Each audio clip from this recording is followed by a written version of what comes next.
Karibu sana msikilizaji, ni matumaini yangu kuwa mzima kama ngarange za mvule.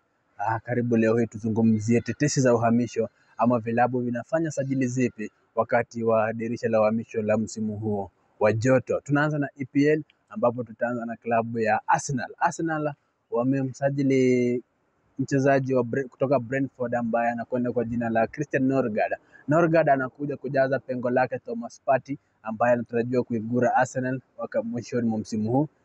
Leo wakati mkataba wake umefika mwisho.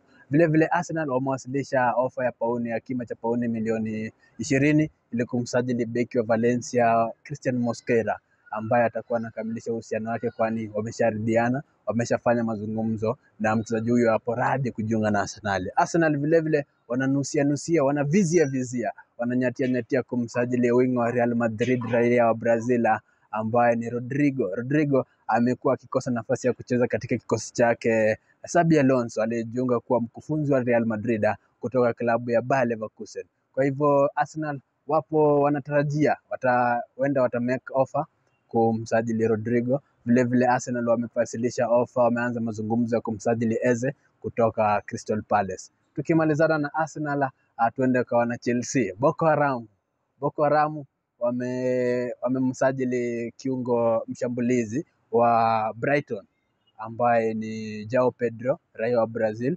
Amekubali kujiunga na Chelsea kwa kima cha pauni milioni 50. Chelsea vile vile wamesajili wachezaji wengi tu kutoka Brighton. Ikumbuke kwamba walimtoka Caicedo kule, Cucurella na wachezaji wengine wengi kutoka Brighton. Wamekuwa wakifanya biashara nzuri na Brighton hasa. Vile vile Chelsea walikamilisha usajili wa Gittens kutoka Borussia Dortmund kwa kima cha pauni milioni 50 pale hivi.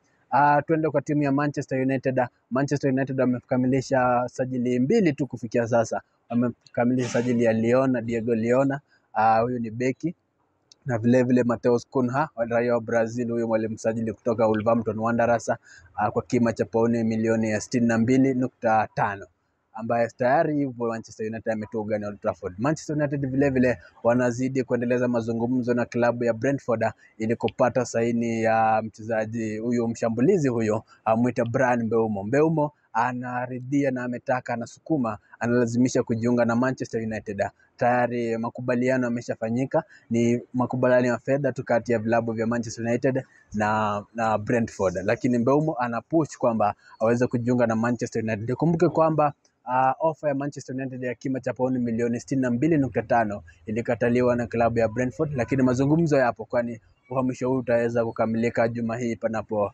majaliwa. Ni hayo tu kwa sasa, labda tukimalizia na hapo nchini, mkufunzi chairman mpya wa klabu ya FC Leopards aliweza kupatikana jana katika uchaguzi ulioandaliwa katika uga wa Kasarani jijini Nairobi na tume huru ya uchaguzi na mipaka IEBC, ambapo Boniface Ambani ukipenda aliweza kumpiku shtoka na kuwa chairman mpya wa timu ya FC Leopards. Ambani amechukua nafasi yake Shikanda ambaye amehudumu kwa muda wa miaka 8, hiyo ni mihula miwili katika klabu ya FC Leopards. Ambani ameahidi kwamba matokeo yatapendeza ajabu, matokeo yatakuwa yanaboreka katika klabu ya FC Leopards. Sina la mno kufikia hapo, ili ngoma isivume sana ikaja ikapasuka kiwambo.